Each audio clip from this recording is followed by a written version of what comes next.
Getting a license from a municipality to start a business, how to apply, and the documents to be submitted. 1. Do I need to get a municipal license to start a business? 2. Why do municipalities charge a license? 3. Why do municipalities charge a license? 4. Who needs a business license? 5. How to apply for a business license in a municipality? 6. What are the documents to be submitted for a business license? 7. Do I need to get a municipal license to start a business?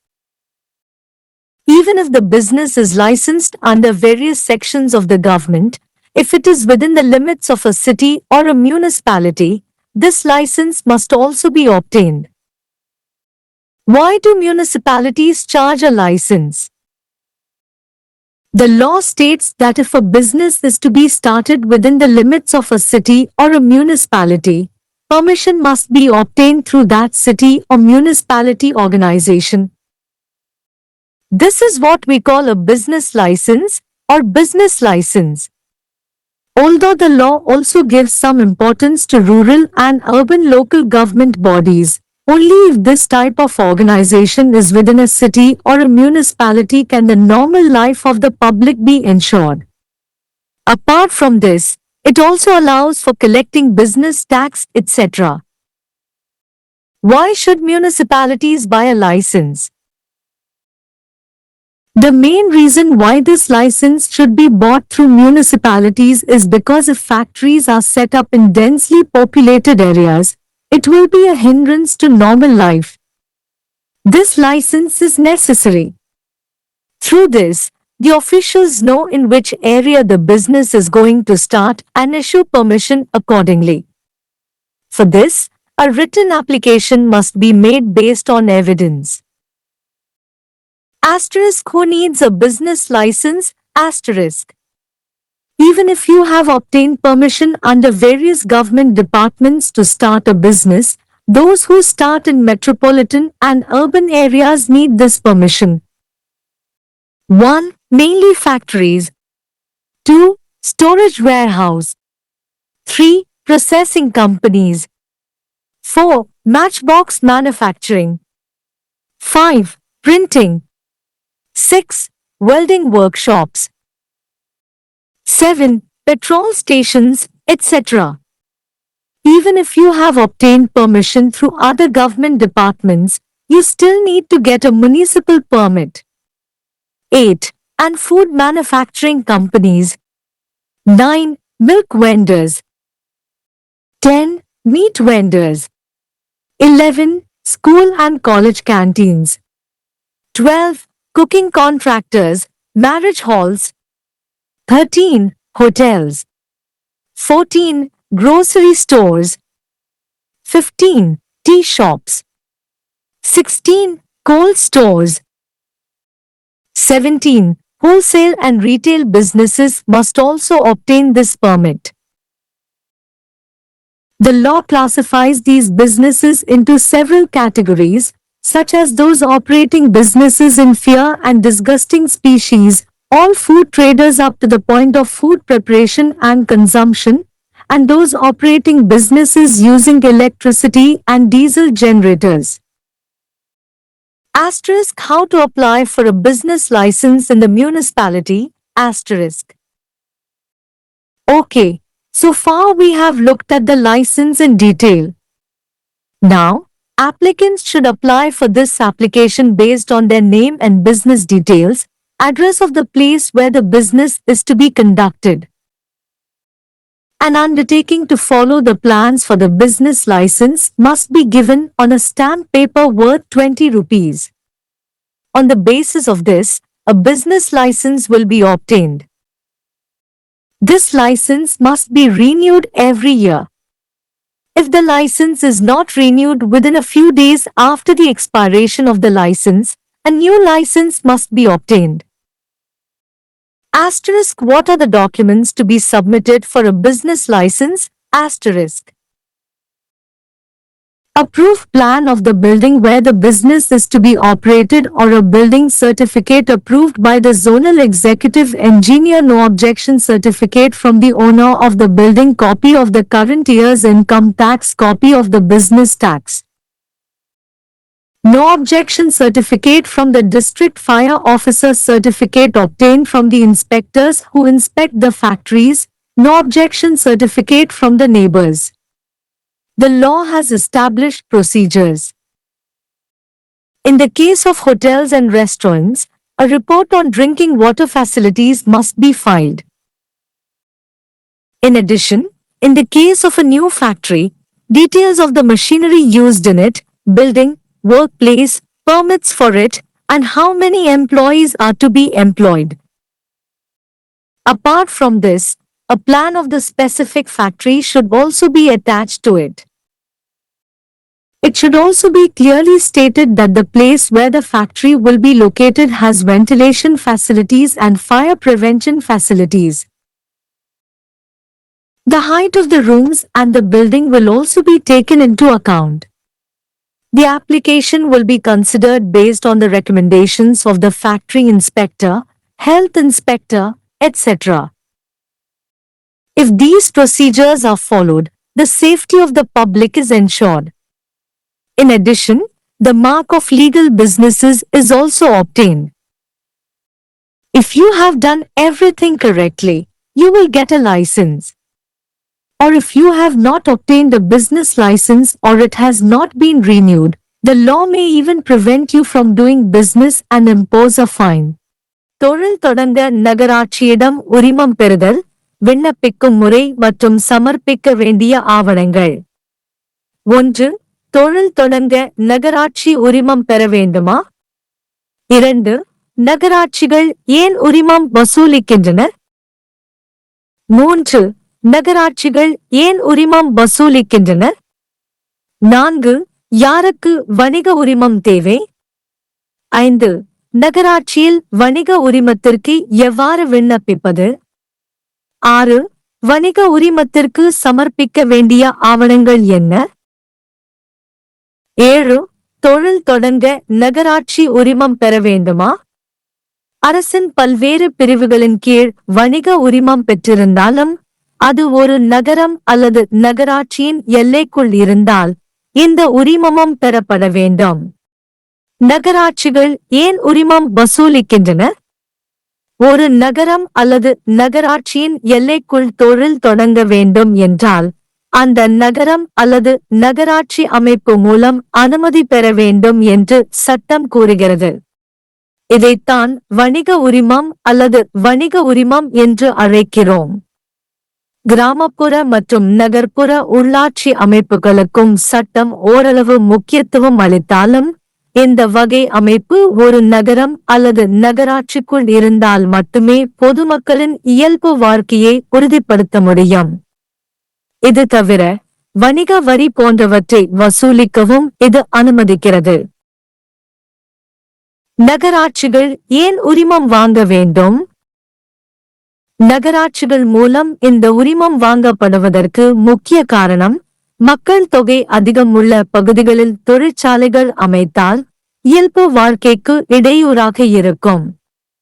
இந்த உரிமம் அவசியம். இதன் மூலம் எந்தெந்த பகுதியில் தொழில் தொடங்க போகிறது என்பதை அதிகாரிகள் அறிந்து அதற்கேற்ப அனுமதி வழங்குகின்றனர். இதற்கு ஆதாரங்களின் அடிப்படையில் எழுத்துப்பூர்வமாக விண்ணப்பம் செய்ய வேண்டும். யாருக்கு வணிக உரிமம் தேவை? தொழில் தொடங்க பல்வேறு அரசு துறைகளின் கீழ் அனுமதி பெற்றிருந்தாலும், பெருநகரம் மற்றும் நகர்ப்புறங்களில் தொடங்குபவர்களுக்கு இந்த அனுமதி அவசியம். 1. முக்கியமாக தொழிற்சாலைகள். 2. சேமிப்பு கிடங்குகள். 3. செயலாக்க நிறுவனங்கள்.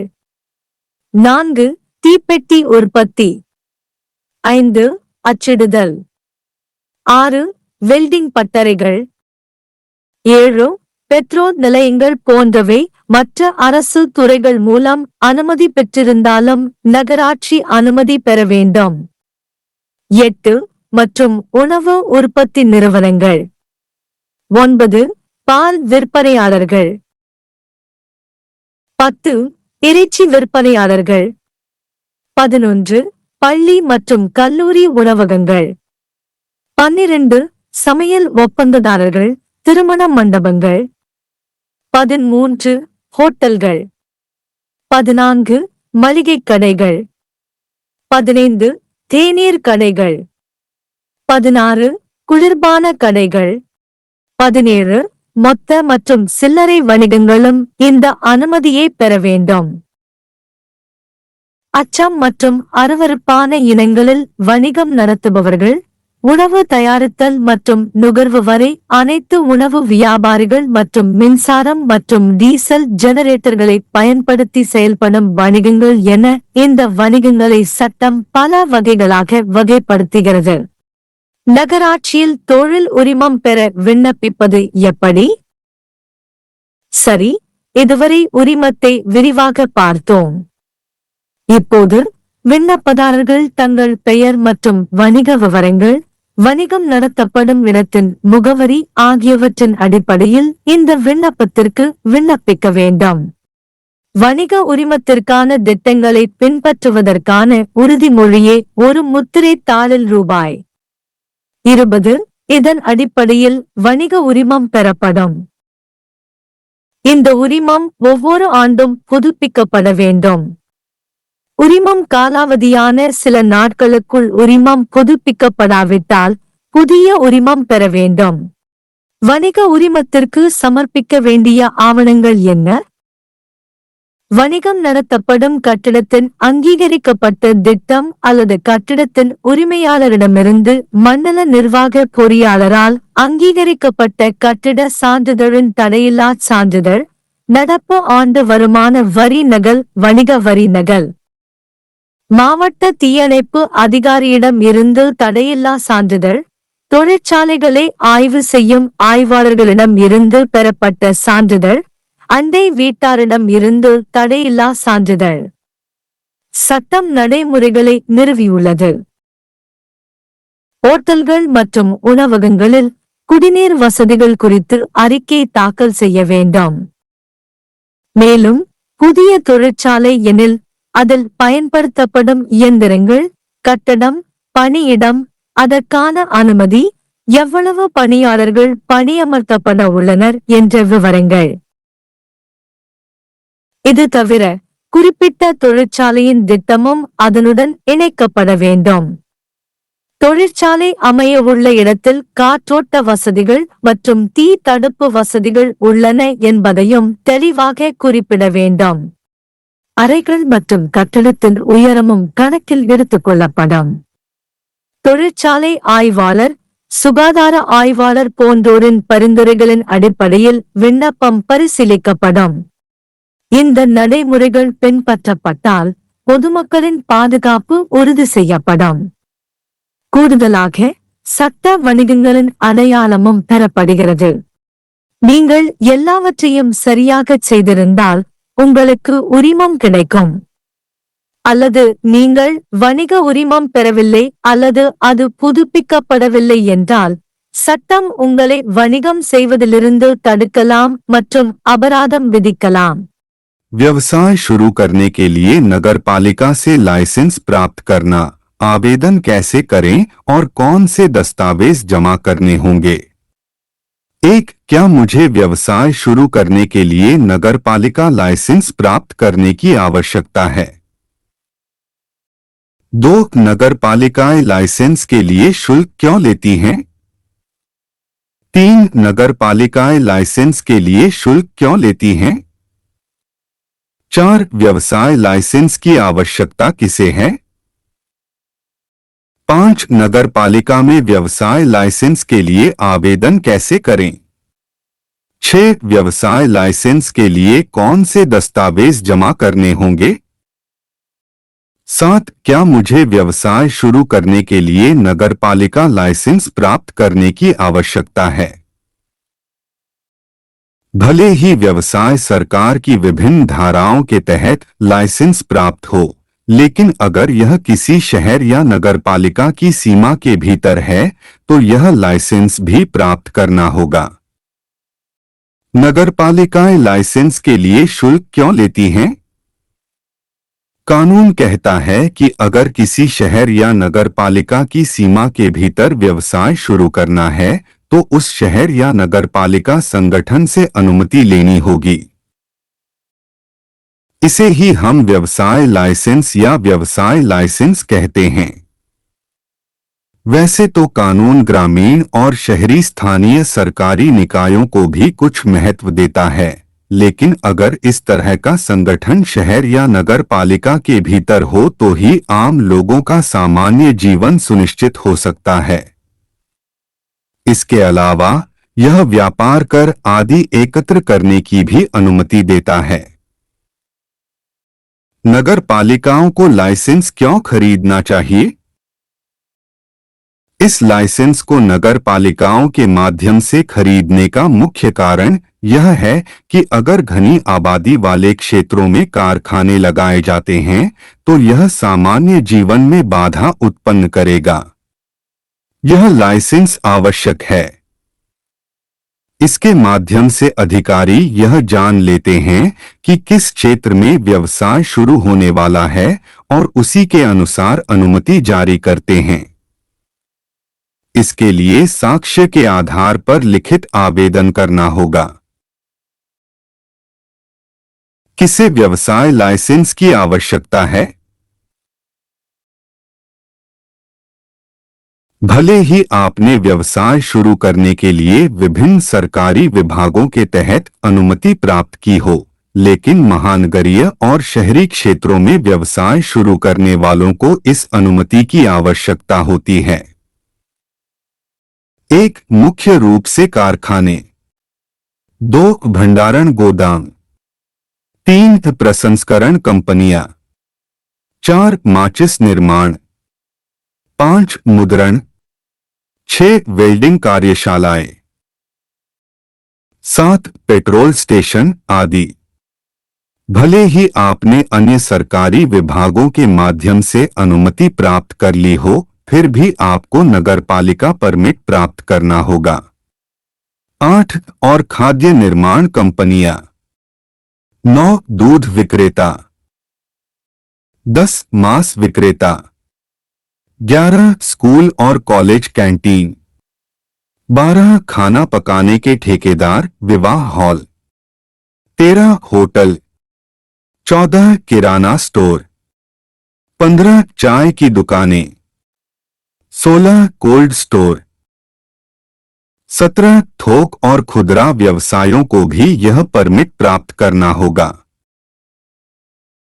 कानून इन व्यवसायों को कई श्रेणियों में वर्गीकृत करता है, जैसे कि भय और घृणित प्रजातियों में व्यवसाय संचालित करने वाले, भोजन तैयार करने और उपभोग करने तक के सभी खाद्य व्यापारी, और बिजली और डीजल जनरेटर का उपयोग करके व्यवसाय संचालित करने वाले। नगरपालिका में व्यवसाय लाइसेंस के लिए आवेदन कैसे करें? ठीक है, अब तक हमने लाइसेंस के बारे में विस्तार से जानकारी ली है। अब आवेदकों को अपने नाम और व्यवसाय के विवरण, व्यवसाय संचालित करने वाले स्थान के पते के आधार पर इस आवेदन के लिए आवेदन करना चाहिए।